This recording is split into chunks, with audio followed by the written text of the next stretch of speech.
Hello guys, today is Saturday, 12th of September. I'll be talking about the Chinese flu, and sure, there's lots of stuff happening with it, but I wanted to look at the numbers we were told that are gonna happen, and kind of try to compare them to reality.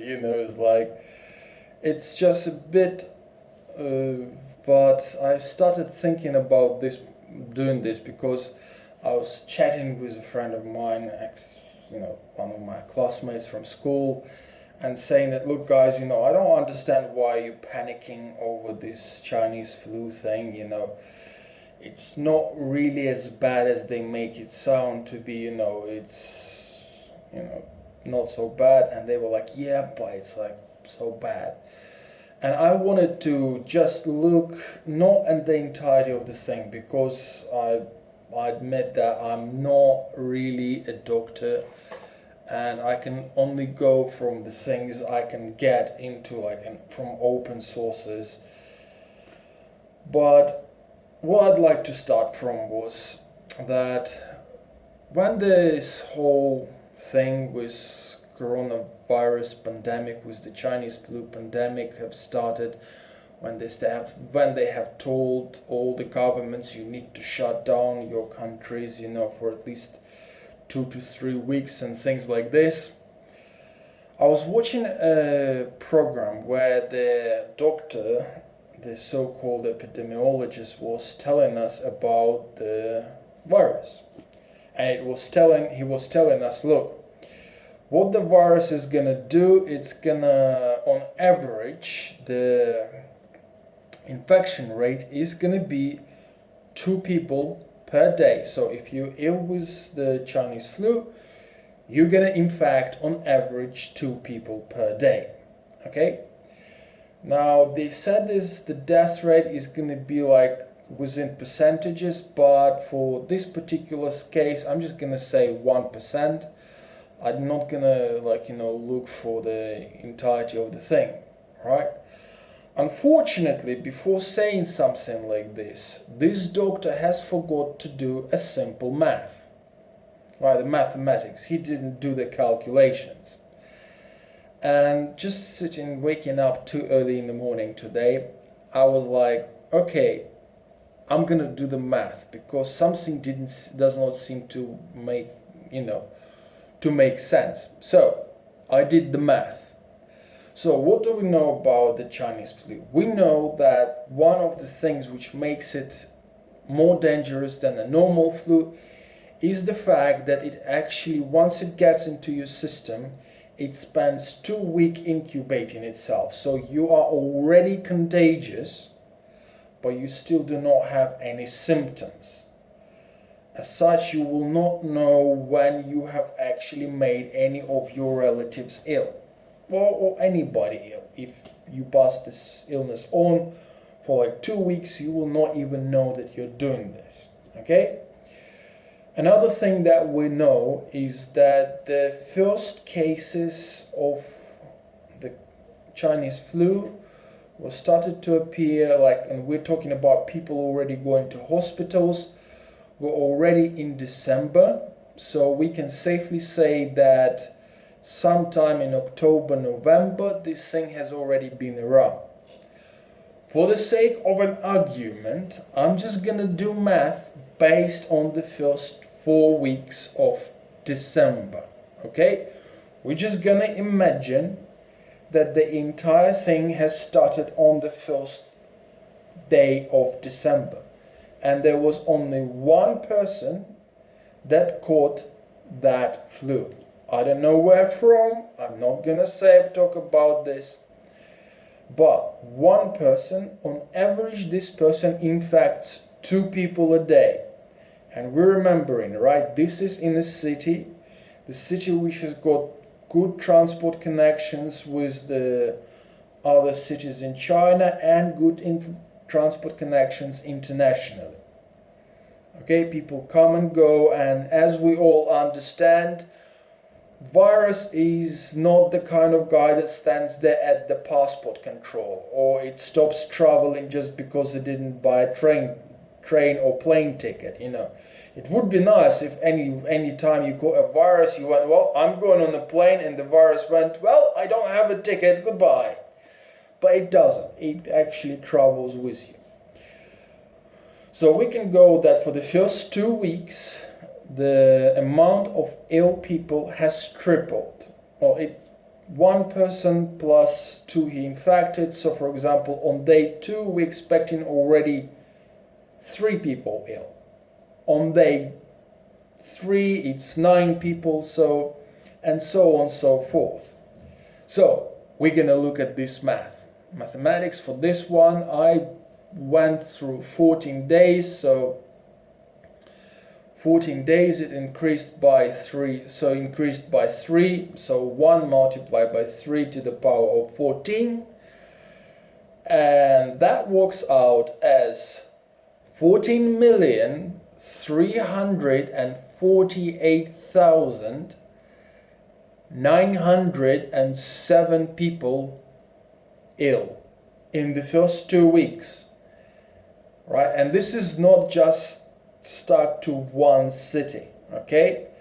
That means that was supposed to spread all around the world. So by the end of week 2, we're expecting like pretty much everybody in that city essentially infected, or at least most of the population, as we consider that people A, don't have the symptoms, and B, many people actually travel outside of that. So many of those people, of this 14 million, we're gonna say that at least 4 million of those have traveled outside. I mean, I don't think that city even has the population for that, but we're just gonna go with that, right? So on average it was like 14 million, so the entire population plus a few million outside the city, all over, right? And those people have come to a more kind of better environments because there's less ill people. So, there's 14 million people around the world which are already ill. Within the next week or 2, at least 1% was supposed to die. So that was about 143,000 people. Right? I think we would have noticed, okay guys? 143,000 people. I mean, yes, the initial outbreak in China was quite baddish, but it was nowhere near. There was like a couple of tens of thousands, I think, that were ill. Quite a few people died, but okay. So we're looking at the rest of the world, right? So now we're looking for, like, after the first 2 weeks, people start getting symptoms, right? Somebody gets better, somebody gets worse, unfortunately passes away. That's an unfortunate and not something we all like to speak about, but that happens. But so for the next 2 weeks, we're gonna say that the amount of people only doubled, right? So somebody got better. We kind of rooting that much more people got better. So by the end of December, over the next 2 weeks, the number of possibly infected comes up to 232 billion 92,492 no 400 and no 235 billion 92,492,288 people, which is approximately works out as 30 times the population of our planet. I mean, look guys, I understand when the doctors give some information to people and they want them to be more urgent about stuff, they sometimes might over exaggerate stuff, right? They might. But when a doctor gives something like this, I believe it was to a US Congress that he has given those numbers, right? And he doesn't even do the math that if according to his math, according to his calculations, the entire population of Earth had to be infected 30 times over, you have to start to question their motives. You have to start to question, like, are you saying, like, what are you calculating? How are you calculating this? Because if we look, for example, at other countries, by February, I believe, many countries around China, so people which would travel to China and back, were reporting like 1, 2, 3 cases, and we're looking February, like the first cases, December. The first cases around the world, like January, February time. Right, so people will tell me, but what happened in Italy? Right, and what happened in Italy? Number one, it seemed to be a very localized thing, which is a bit strange for me, but also what we're looking at is in Italy, right? Many people, they do live in big families, right? Big families, everybody together, so people get ill, fair enough, but unlike many other countries in Europe, where many people will come to visit their parents once a fucking month, if that, right, they'll be like, yep, mom, I called to talk to you on the phone, maybe once, twice a week, but I'll come and visit you once a half a freaking year. If we look at Italy, right, many people still live in rather large families or very close together, and they would visit each other every time. Like, they will visit each other 2, 3 times a week to say, hey, grandma, grandpa, well, I'm your, if you still have not forgotten me since yesterday, I'm your grandson. I came here to say hello and maybe have some of my grandmother's cooking. Right, that is part of the culture. And what we have noticed in Italy, there was lots of elderly people who got ill, right, and probably through multiple contacts with people who didn't even know they had the illness. And as we know from general open sources, is that if people are elderly, the older they are, the more prone they are to have heavier consequences of capturing this illness. If people have also other underlying conditions, they are very likely to have heavier consequences in this illness. And even then, not all of them are going to be coming out as death. So they might have a much heavier running of the illness, they might need some support, but overall, we're not looking at, if somebody is elderly and they generally kept themselves in a good health, they might not have really such a heavy outcomes. Some might, but it's a very low percentage, which was in that particular case probably over exaggerated by constant exposure, and obviously, as it happened, people start also getting nervous, and obviously the end of the winter also plays its part. So this was when the people's immune system are at their lowest. This is why recently I've heard some people saying, hey, why nobody told us how to improve, how to get our immune systems working better to fight this disease. Still nobody seems to talk about this, like, hey, maybe take more vitamins, right? Take a bit more vitamin C, which stands to improve your kind of ability to fight those illnesses. Take a bit more zinc, I'm not sure how to properly pronounce in English. Zinc, for example, to again improve your body's ability to fight viruses. Instead of a cup of coffee, right, have a cup of tea, which would be like made from some forest berries or something like this, which would also have lots of antioxidants and quite a few other vitamins and things like this that might help your body to fight the viruses.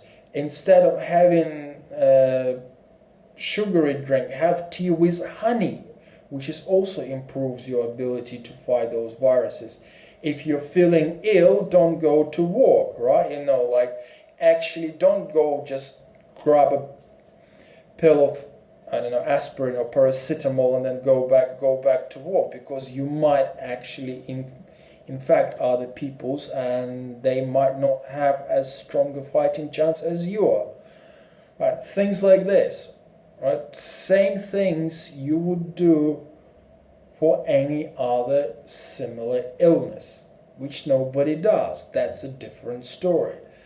But if we look at things in numbers, right, of what we've been told it will do and it will actually did, we'll see that actually the numbers don't compare. And we also know as well now hearing that, hey guys, in some cases that actual infection of the COVID was not the reason of death, it was something else. And now let's look at the consequences. Now, thousands of people in UK and probably other places complain that, for example, they are at high risk of cancer and their cancer meetings with doctors were postponed or completely moved to the next year. So their regular checkups do not happen. The amount of suicides skyrocketed. The poverty around the world. Well, some countries like US, still people losing millions of jobs and still unemployed. And yes, there's more other reasons. I don't believe that COVID is the only reason for that, but it's being used as an excuse, okay? But when people start panicking about COVID, it's like, guys, if it was as dangerous as they said, right, there wouldn't be a few thousand dead. Like the amount of people that have died from COVID alone is very, very low. There's been some people who have died as a consequence of COVID adding to their health problems, and that again is something that is unfortunate, but again the numbers are not really that much bigger than from people who died from similar consequences when they got a flu or, to be honest, a simple cold. Those are actually also coming up to quite high number. I believe over 2019 or something like this, there were over 600,000 people that died from flu-like symptoms, from catching a flu and then it leading to heavier conditions and people dying.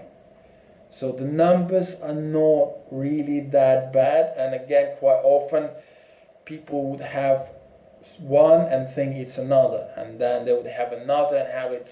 So quite often those things are interchangeable. So should you be careful around this? Yes. Should you take precautions? You should take the same precautions as you do with anything else. Come home, wash your hands. That makes sense, like wearing a mask everywhere, I'm not sure, but the mask is there not to protect you from COVID or Chinese flu. It's there to protect others in case if you're ill, because it's some wonder infection that goes not through air but through micro water kind of particles that you breathe out, and the virus stays in the liquid particles. The mask is there to stop the spread of those particles. It's not there to protect you, okay? Right? Should you wear a mask? I don't know. I'm not gonna go there. If people around you feel unsafe when you're not wearing a mask, might be a good idea to say, hey guys, if you really feel unsafe, I'll probably put it on. Right? I also understand people who say, hey, I'm living with my elderly parents, I want to bring that chance to a minimum. Right? And again, just simply following simple procedures like washing your hands when you get home, it's probably gonna decrease your chances by quite a big margin. Right? But panicking about it and screaming, oh look, somebody's not wearing a mask, well, it's on them. I mean, they're just not considerate. Okay, but the numbers don't add up. The numbers that we were given was supposed to happen, and the things that have happened don't add up, because those numbers should have happened before the end of December. We're not even talking January or February or March or April, okay? If the numbers that we were given were correct, the planet we as a race would have been extinct. Because even 1% of those 200 something billion is over 2 billion people dead in the first month. That didn't happen, and this won't happen. Okay guys, so I hope you guys go better. I hope you guys just take reasonable precautions, and I hope you guys get to continue your life on a reasonable level and just get better and enjoy whatever comes to you. Thank you very much. Goodbye.